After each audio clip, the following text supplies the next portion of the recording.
12월 2일 월요일입니다. 오늘은 창세기 11장 10절부터 마지막 32절까지 말씀입니다. 아브라함의 족보가 말해주는 것이라는 제목입니다. 아브라함의 족보가 말해주는 것. 오늘도 긴 족보를 소개해주고 있죠. 성경에서 다루는 족보는 단순히 생물학적 계보를 말해주려는 것이 아닙니다. 족보에는 아주 중요한 내용이 담겨 있어요. 앞서서 우리가 살펴보았지만은 셋의 후손, 아벨을 대신하는 셋, 그 셋의 후손의 족보에는 반복적으로 죽었더라, 죽었더라, 죽었더라 이렇게 표현을 해냈다고 그랬죠. 그러니까 먹지 말라 한 선악을 알게 하는 나무의 열매를 먹은 인간의 모습은 500살을 살던 600살을 살던 969세를 살던 다 죽는 거예요. 다 죽는 거. 그래서 그 긴 족보가 말해주는 것은 범죄한 그 범죄로 말미암아 타락한 인생은 다 죽는다 하는 것을 보여주는 것이죠. 오늘 본문은 셈의 족보라 이렇게 시작합니다. 1절 10절에 보니까 셈의 족보는 이러하니라. 아버지 노아로부터 믿음의 계보를 이어받은 이 셈의 족보, 이 족보는 앞에서 이미 10장 21절에서 한번 언급이 되었었죠. 그런데 그 족보는 어디까지만 설명했냐면 에벨의 그 아들인 벨렉과 욕단 이렇게 둘로 나누어서 욕단의 후예들이 동쪽 스발로 가는 동쪽 산에 거주했더라. 이렇게 하면서 이제 그 족보가 끝났단 말이에요. 그 족보는 무엇을 얘기하려고 그랬습니까?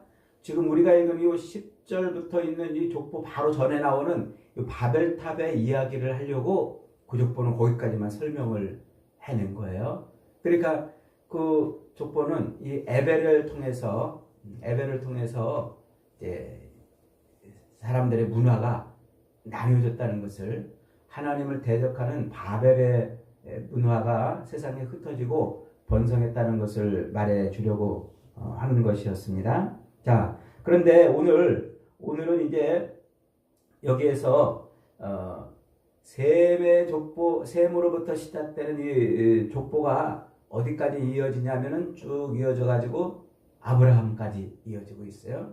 아브라함의 아버지 데라, 그 데라의 죽음으로 이렇게 끝나는데 요게 아브라함에서 지금 끝나는 거예요. 그러니까 아벨을 대신한 셋, 그 셋의 계보를 누가 이었어요? 노아가 이었죠. 그 노아를 지금 누가 이었냐면은 셈이 이었단 말이에요.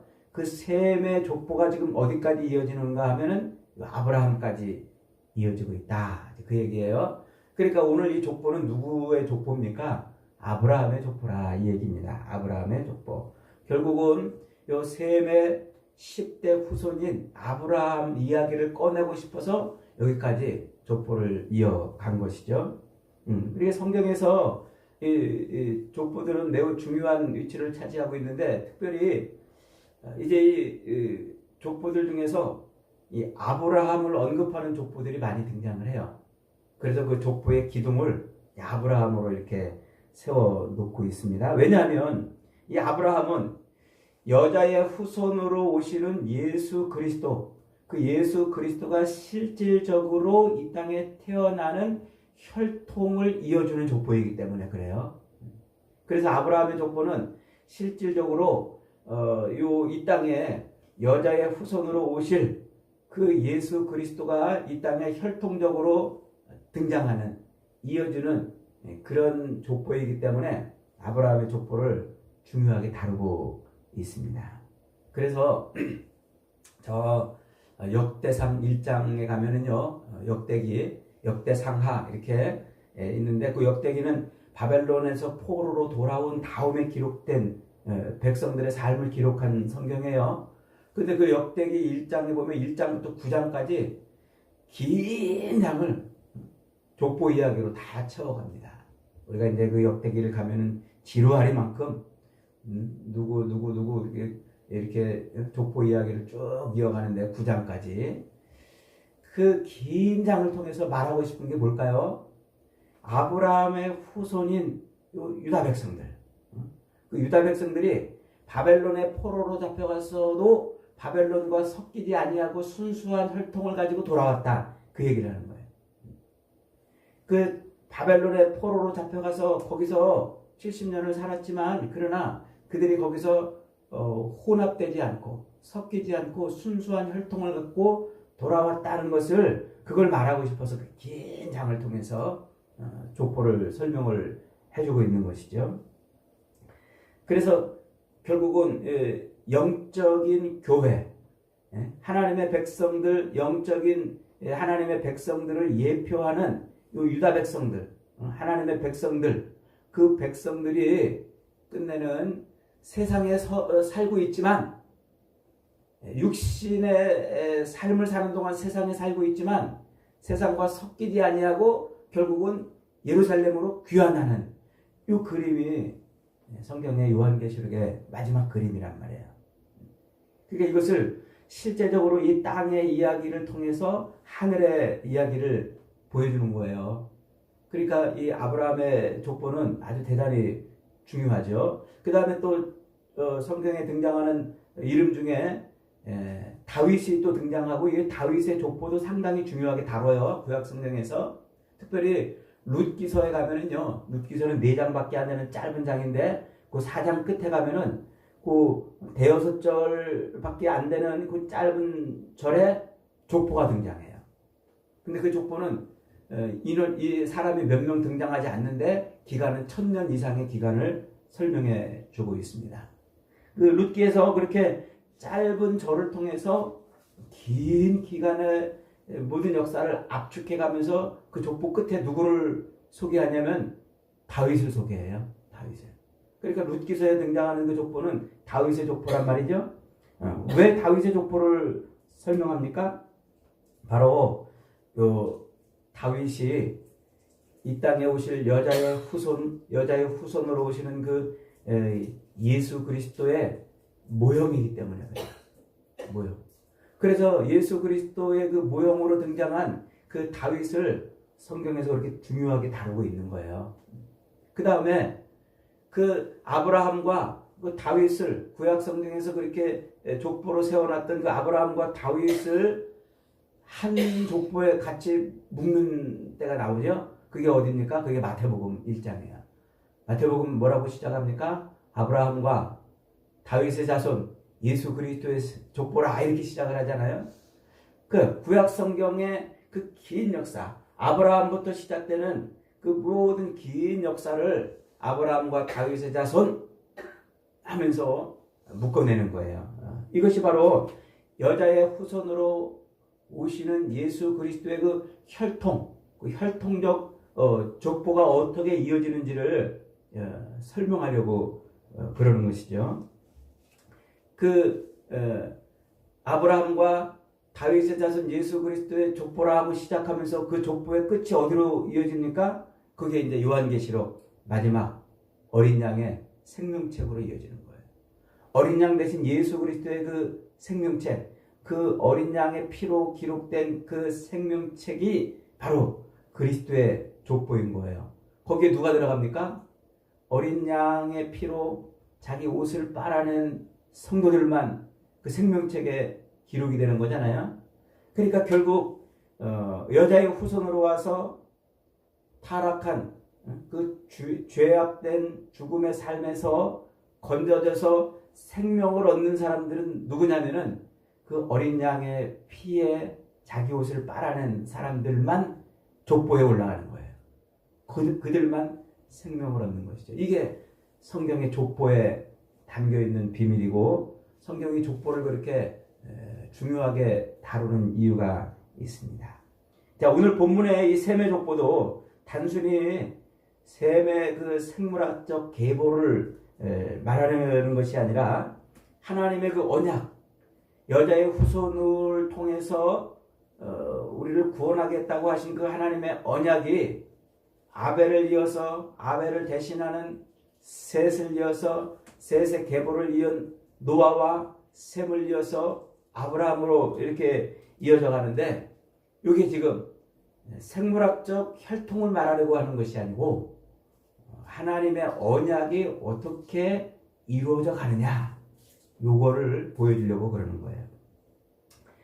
그렇다면 이 족보, 오늘 이 족보에서 말하려고 하는 것은 무엇일까요? 그 하나님의 언약이 어떻게 성취가 돼가고 있는지를 보여주려고 그러는데, 하나님의 언약은 도대체 어떻게 성취가 돼가고 있나요? 오늘 족보가 그거를 말해주려고 그러는 겁니다. 자, 첫째로는 아담의 범죄 이후에 타락한 인간은 죽어있는 존재라고 그랬죠? 죽어있는 존재. 하나님이 인간을 창조하시고 그 인간에게 복을 주어 생육하고 번성하라 그랬지 않습니까? 그런데 먹지 말라 한 선악을 알게 하는 나무 열매를 따먹음으로 말미암아 죽어버렸어요. 그것을 먹으면 반드시 죽으리라는 말씀대로 죽었단 말이에요. 그래서 모든 인간은 다 죽었다고 그랬죠. 그래서 창세기 5장에서 그 셋의 족보를 설명하면서 죽었더라, 죽었더라, 죽었더라 이렇게 표현을 한다고 그랬지 않습니까? 그러니까 인간은 다 죽었단 말이에요. 그 죽음의 상태를 다른 말로 뭐라고 표현한다고 그랬어요? 하나님과 분리되어 있는 상태.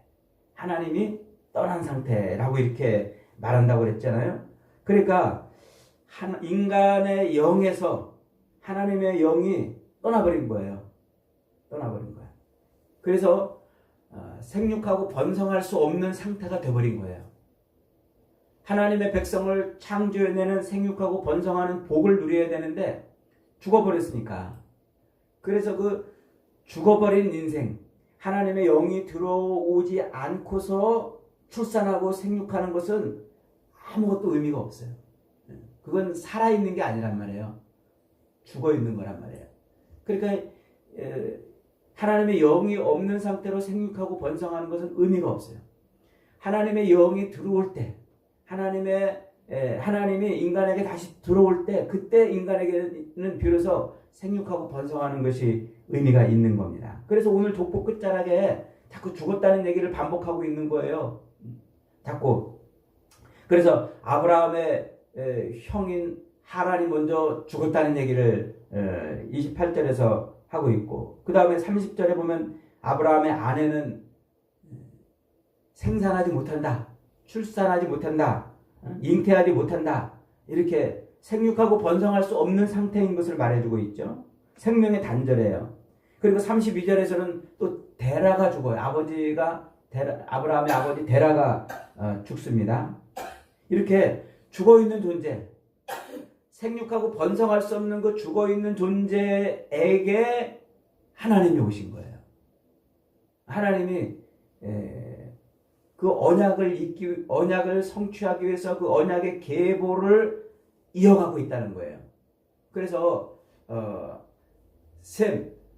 노아의 언약을, 노아의 믿음을 이어받은 셈이었지만, 그 셈의 믿음을 이어받은 계보였지만 결국 죽어있는 인생이었다는 거예요. 그래서 그 죽어있는 인생에게 하나님이 오신 거란 말이에요. 지금 그 얘기를 해주고 있는 겁니다. 그러니까 인간에게는요, 생육하고 번성할 수 있는 복은 오로지 누구로만 누릴 수 있는 거예요? 하나님으로만 누리는 거예요. 하나님의 임재하심, 하나님의 함께하심, 하나님의 은혜를 주셔야만, 그래야 생육하고 번성할 수 있는 존재가 되는 거예요. 그러니까 인간은 하나님이 오셔야만 생명력을 누리는 거예요. 여자의 후손으로 예수 그리스도가 이 땅에 육신을 입고 인간의 세상 속으로 끼어 들어오시는 이유가 그거예요. 우리에게 뭘 주시기 위해서? 생명을 주시기 위해서. 죽어있는 우리를 살리시기 위해서 오셨다. 이제 그 얘기를 하는 거죠. 자, 두 번째로는 이 아담의 범죄 이후에 타락한 인간은 스스로 하나님을 찾을 수가 없어요. 아담의 범죄 이후에 모든 인생은 다 타락했기 때문에, 하나님이 떠났기 때문에, 우리의 영 안에서 하나님이 떠났기 때문에 우리는 하나님을 인식할 수 없고 하나님을 찾을 수도 없는 존재가 되어버렸다는 거예요. 그래서 하나님께서 인간을 지으실 때 우리 인간의 영과 혼을 만드시고 그리고 육체를 만들었다고 그랬잖아요. 하나님이 우리 인간의 영 안에다 뭘 넣으셨다고 그랬어요? 하나님의 성품을 넣으셨다고 그랬죠? 그 하나님의 성품은 무슨 기능을 하냐면 우리로 하나님을 인식하게 하고 하나님을 예배하게 하고 하나님을 경외하게 해준단 말이에요. 그래서 하나님께서 흙덩어리인 우리 인간을 지으시고 거기다가 후 하고 생명력을 불어서 네페시하야 살아있는 존재, 하나님을 인식하고 교제하고 하나님을 예배하는 그런 존재가 되게 하셨는데 하나님의 영이 떠나버리니까 우리 인간은 하나님을 어떻게 해요? 인식을 못해요. 하나님을 알 수가 없어요. 예배할 수가 없어요. 나를 지으신 창조주 하나님을 잊어버리지 않고 바르게 하나님을 예배해야 되는데 하나님이 내게서 떠났으니까 우리는 하나님을 인식할 수가 없는 거예요. 그런데 그 흔적이 남아있단 말이에요. 우리 인간에게 영이 있기 때문에 우리를 지으신 하나님을 인식할 수 있는 그 흔적이 남아있어요. 그래서 그 하나님을 경외하고 예배하고자 하는 그 흔적 때문에 우리는 신을 찾아요. 하나님을 찾아요. 그런데 하나님이 떠났기 때문에 바른 하나님을 찾아요? 못 찾아요. 엉뚱한 하나님을 찾는 겁니다. 그래서 휘영청 떠오르는 달을 보고 저게 나를 지으신 신인가? 태양을 보고서 저게 나를 도우실 신인가? 또 큰 나무 밑에 가서 저게 나를 도와줄 내 인생의 문제를 해결해 줄 신인가? 그래서 이것저것을 하나님처럼 섬기는 거예요. 그게 뭐예요? 그게 우상이란 말이에요. 우상. 셈의 계보를 이은 이 아브라함. 믿음의 계보를 이었는데 아브라함이 어떻게 됐어요? 우상을 섬기는 집안에서 태어나지 않습니까? 아버지도 우상을 만들어 팔고 아브라함도 우상을 만들어 파는 이 우상이 창궐한 이 갈대아 우르에서 산단 말이죠. 그게 뭔 얘기냐? 그것은 곧 인간은 하나님이 떠나니까 엉뚱한 것을 하나님인 것처럼 예배하고 섬기며 사는 그런 존재였다는 것이에요. 사도행전 7장에 가면은요, 스데반이 이제 돌 맞아 죽기 직전에 설교를 하잖아요. 바리새인들에게. 그 설교를 할 때 그 설교 속에 가만히 들어보면은 무슨 말이 있냐면은 사도행전 7장 2절부터 3절에 이런 말이 있어요. 스데반이 이르되 여러분 부형들이여 들으소서 우리 조상 아브라함이 하란에 있기 전 메소포타미아에 있을 때 하나님의 영광이 그에게 보여 이르시되 네 고향 친척을 떠나 내가 네게 보일 땅으로 가라 그랬어요. 어디에 있기 전? 하란에 있기 전. 그러니까 하란에 있기 전에 메소포타미아 갈대아 우르를 말하는 거예요. 거기서 하나님이 부른 거예요. 그 갈대아 우르는 우상의 도시거든요. 하나님을 섬기지 않는 우상을 섬기는 도시. 거기 우상을 섬기는 도시에서 하나님이 아브라함을 부르신 거예요. 그래서 그 아버지 데라가 아브라함과 그리고 아브라함의 형의 아들인 롯과 아브라함의 아내를 데리고 어디로 왔냐면 이 하란으로 왔어요. 하란은 교차로라는 뜻인데 문명의 발상지예요. 문명이 굉장히 번성한 곳입니다. 그 하란으로 와가지고 하나님이 가라고 그러시는 곳으로 가야 되는데 여기가 너무 좋사오니 거기에 터를 잡은 거예요. 그러니까 어떻게 하십니까? 하나님이 아브라함의 아버지 데라를 죽여버리세요.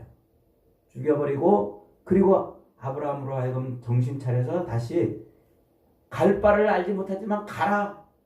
거기를 떠나라고 말씀을 하시는 거예요. 그래서 떠나게 되는 것이죠. 이게 지금 이 아브라함의 족보에 담겨 있는 거예요. 그러니까 믿음의 계보를 잇는다 할지라도 하나님이 우리에게 오지 아니하시면 우리는 하나님을 인식할 수도 없고 예배할 수 없어요. 하나님이 우리에게 은혜를 주셔야만 돼요. 믿음의 계보를 이어도 하나님의 은혜를 입어야만 되는 것이죠. 그러니까 오늘 이 족보를 통해서 우리가 알 수 있는 것은 우리 인간이 절대로 자기의 힘과 자기의 의지를 가지고 하나님을 찾고 예배할 수 없는 존재라는 거예요. 하나님이 오셔야만 생명력을 누리고 하나님이 오셔야만 믿음의 계보를 잇는 것이라고 하는 겁니다. 이게 이 족보를 통해서 하나님이 그 얘기를 하시는 거예요. 내가 너희를 구원한 것은 너희의 잘남 때문에, 너희의 조건 때문에, 너희의 형편 때문에, 너희의 믿음 때문에가 아니라 내가 너희들을 선택한 나의 그 선택 때문이다. 내가 너희를 결코 버리지 않겠다. 그 얘기를 지금 하고 있는 거예요. 여러분, 세상에 수많은 사람들이 있어도요, 하나님은 자기 백성들을 결코 잃어버리지 않는 줄 믿으시기 바랍니다. 저와 여러분이 이렇게 믿음의 계보 안에 들어있고 이렇게 하나님의 백성인 교회 안에 들어와 있는 것은 하나님이 우리를 전적으로 사랑하시기 때문에 그래요. 내가 잘나서 내가 열심히 뭔가를 해서 내가 뭔가를 하나님 앞에 내놓을 게 있어서가 아니고 하나님의 100% 언약을 이루시는 은혜 때문입니다. 오늘도 그 놀라운 은혜, 그 상상할 수 없는 하늘을 도화지 삼아서 바다를 먹물 삼아서도 다 기록할 수 없는 그 어마어마한 하나님의 은혜 때문에 오늘 저와 여러분이 이렇게 숨쉬고 하나님을 예배하고 찬양하는 줄 믿으시기 바랍니다. 오늘도 그 놀라운 은혜를 인하여 감사하며 사는 복된 인생들이 되시기를 주님의 이름으로 축복합니다.